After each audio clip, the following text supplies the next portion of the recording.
What's up? This is Atark here from smartbiketrainers.com. SOL Cycling is a new multiplayer game that takes place on Mars. Yes, the red planet, Mars. So if you want to beat all these billionaires and get out of this Earth, well, now you can go to Mars along with a bike to ride around the planet, all virtually without leaving your home, and it will cost you nothing, or if you want to support the mission you can pay $20. The game takes place somewhere on the red planet where Mars rover landed. I spoke with the developer of the game and he used real Mars terrain from NASA's terrain imagery, so that's pretty cool. The environment too is dynamic with dust storms, twisters, rock slides, and meteors. And speaking of dynamics, if you find this video helpful, take a quick second to hit the like button down below. It helps the channel a lot, and also consider subscribing so you do not miss any videos from me in the future. Okay, so when you start the game, you will see three different modes: Mars, Everest, and the Undead. Mars and Everest are open to ride, and the Undead seems to be a teaser out there for something they are developing for a future release. The developers are using Trello board for full transparency, and it's open to the public, so you can go and read what's going on and what they are working on and post any feedback.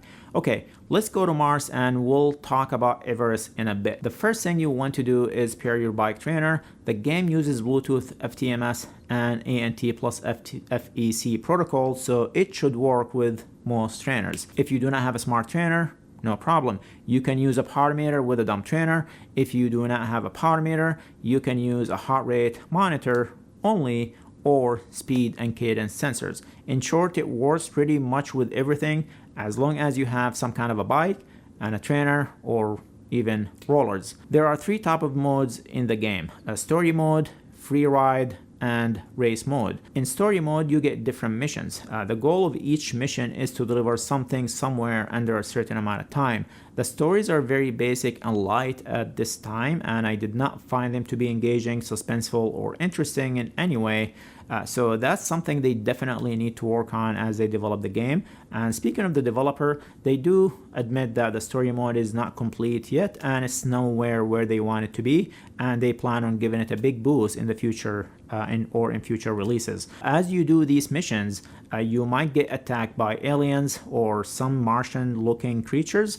You can use guns to fight off these creatures, and the faster you pedal, the faster you fire and kill off these creatures. Let's talk about the bike a little bit here. This is not your normal bike, and I just love how the team came up with a special bike to ride on Mars. The bike has life support system, rear and front suspensions, solar panel wings, and nickel titanium shape memory alloy tires.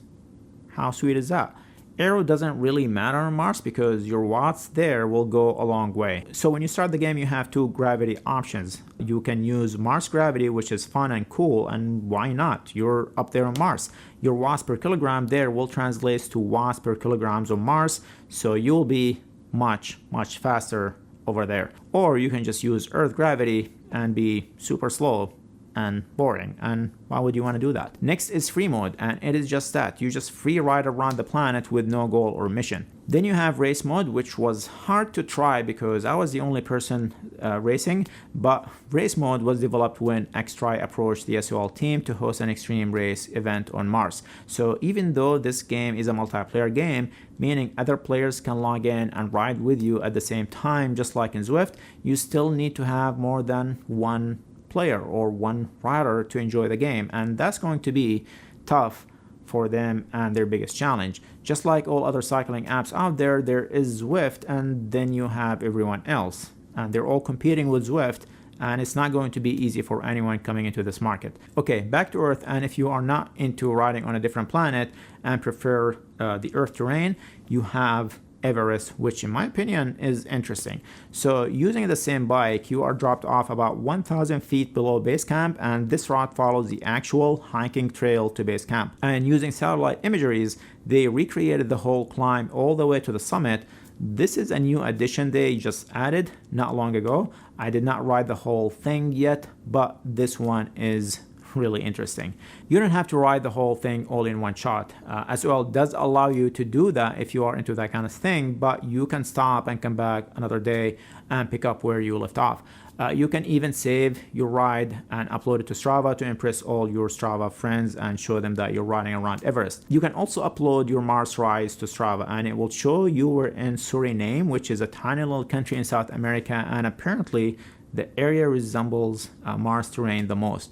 Overall, the SEO team, which is basically 2 guys, have done a ridiculous job here. The game is well designed. They paid a lot of attention to a lot of little details. You can tell they put in a lot of thought and imagination into the design and bringing life into the planet Mars. And it's not that buggy. For something that is still in development, that's pretty impressive.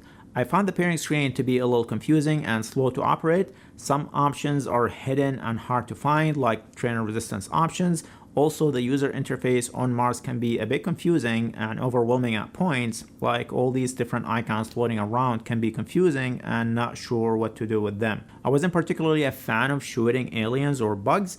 I just wanted to ride my bike and get from point A to point B at a set power or set time. Also, I'm not really sure where I'm going on Mars. Maybe add some lights, arrows, or some kind of Martian type trails to help see where you're going. Overall, I found the Mars terrain to be fun for a little bit, maybe 30-minute max, but then it starts to look the same. I know they're doing more things to make it more engaging as a multiplayer game. Actually, you will see the reference MMO or Massive Player Online Game on their site, but to get there, you need to figure out how to make one player stick around and come back for more. Personally, I think I'll play it more for the Everest part. It would be fun to actually summit the actual mountain. They do have a demo version that is limited and free. Basically, it doesn't have the story mode, or you can pay $20 support what these guys are trying to do and get the full version. And you can download it from Steam, which, by the way, it is the only game on Steam that requires a bike trainer. And they do have running mode as well. Personally, I could not get it to pair with my treadmill or foot pod, so I could not play with it and show it to you guys. But there you have it. I love supporting new and creative projects like this. Go give them a try and let me know what you think. Okay, hope you enjoyed this video. Please take a quick minute to hit that like button down below. Also subscribe if you've made it this far in this video and have not subscribed yet. Thank you for watching, and see you guys in the next video.